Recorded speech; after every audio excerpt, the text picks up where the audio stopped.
Baik, saya Muhammad Syukri bin Ibrahim. Hari ini saya akan membentangkan implikasi teknologi komunikasi ke atas hubungan peribadi. Kita tengok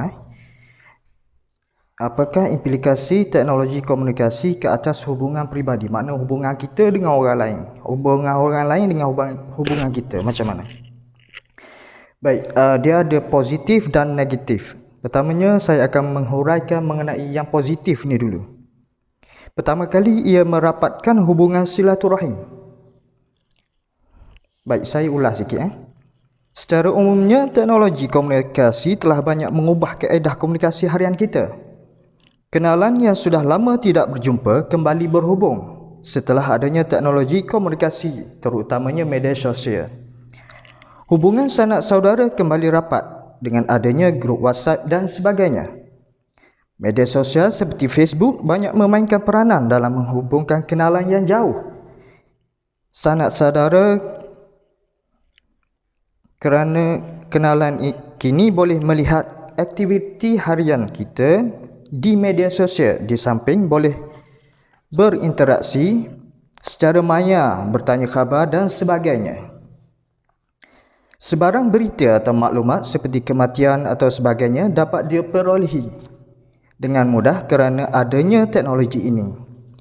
Kaum keluarga yang telah terpisah lama kembali bertemu ekoran ledakan penggunaan media sosial, terutamanya Facebook. Kemudahan yang ada ini, saya secara peribadi mengandaikan kemudahan ini telah dinikmati oleh semua orang penduduk di negara ini. Perkongsian maklumat yang positif memberikan implikasi yang baik kepada kenalan di seluruh negara. Penggunaan media sosial juga dipandang mulia oleh orang lain jika kita sentiasa memaparkan status-status positif di media sosial milik peribadi. Baik, seterusnya saya ingin mengulas mengenai kesan-kesan negatif yang ada tentang implikasi teknologi komunikasi ke atas hubungan peribadi. Okey, baik. Namun begitu, setiap yang baik pasti ada buruknya. Ibarat setanam pisang, pasti ada pisang yang rosak. Begitu juga komunikasi teknologi. Ini juga banyak buruknya ke atas hubungan peribadi pemilik akaun tersebut. Teknologi komunikasi ini menjadikan kebanyakan orang ramai antisosial. Ini kerana mereka lebih suka berinteraksi atau berkomunikasi secara dalam maya berbanding secara bersemuka.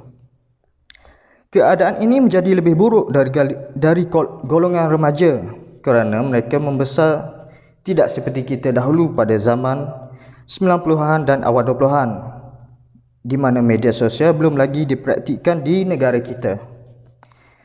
Maka waktu itu kita lebih cenderung berkomunikasi secara bersemuka. Remaja kini lebih kepada berkomunikasi dengan rakan sebaya, lebih kepada media sosial. Ini boleh mendatangkan kesan buruk kepada mereka kelak. Mereka akan rasa kurang yakin dalam diri untuk hidup di dalam dunia sebenar. Lebih lagi ketika mereka telah akan menyambung pelajaran nanti. Kita semua sedar hubungan peribadi saudara dan kenalan dilihat baik melalui teknologi komunikasi. Tetapi ada kalanya palsu semata-mata di alam sebenar. Ini kerana sebagai contoh interaksi di media sosial antara kita dengan orang lain nampak murni kerana ia bukan sahaja melibatkan kita dan seorang individu sahaja. Tetapi semua kenalan Facebook akan tahu jika kita ada permasalahan dengan individu lain. Ada kalanya status di media sosial peribadi berunsur sindiran atau negatif yang ditunjukkan kepada seseorang tanpa meletakkan nama khusus individu tersebut boleh menyebabkan pengguna media sosial lain akan terkesan juga. Ini akan mewujudkan konflik lebih parah kerana lebih ramai akan memandang kurang senang kepada pemilik akaun media sosial itu tadi. Lebih parah jika pemilik akaun media sosial lain turut sama membuat status sindiran yang sama kerana merasakan status sindiran tadi ditujukan kepadanya. Konflik dalaman akan wujud dan akan berterusan jika tiada usaha untuk memperbetulkan keadaan. Hubungan antara kawan, sanak saudara dan rakan sekerja menjadi tidak harmoni di masa akan datang. Baik, seterusnya saya akan menguraikan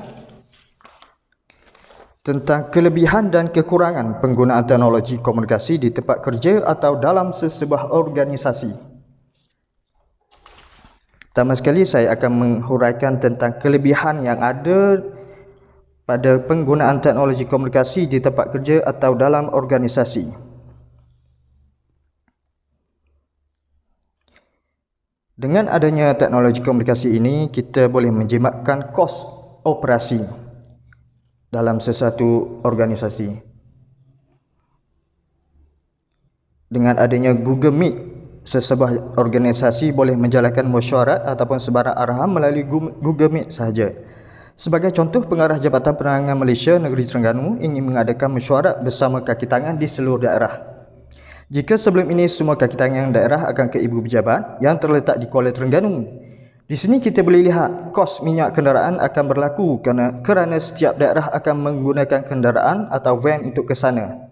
Tetapi dengan adanya teknologi komunikasi seperti Google Meet atau sebagainya, mesyuarat boleh dilakukan dengan kaki tangan jabatan, tidak perlu ke Kuala Terengganu, sebaliknya duduk di tempat masing-masing atau di daerah masing-masing. Seterusnya, arahan dari ketua lebih pantas dan cekap. Teknologi komunikasi WhatsApp dan sebagainya telah banyak digunakan pakai oleh organisasi sebagai pemudah cara dalam organisasi. Arahan untuk melaksanakan sesuatu kerja lebih pantas kerana tidak tertakluk pada waktu pejabat sahaja. Ketua dan staf berkomunikasi kerja-kerja kecemasan sebagai contoh memberikan arahan pantas untuk dilaksanakan. Baik, seterusnya, kekurangan teknologi komunikasi di tempat kerja atau dalam organisasi.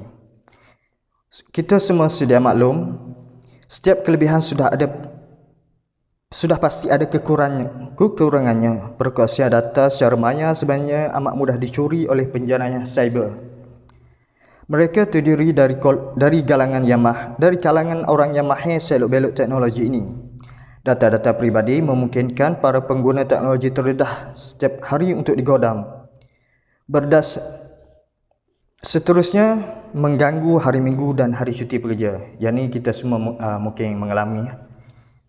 Amat malang sekali kepada para staf jika hari cuti atau waktu istirahat di waktu malam mereka diganggu dengan arahan kerja. Teknologi komunikasi seolah-olah tiada waktu rehat untuk staf kerana arahan masuk tanpa mengira waktu. Kerja harian menjadi rumit dan memenatkan kerana ketua organisasi membuatkan staf kerja sepenuh masa.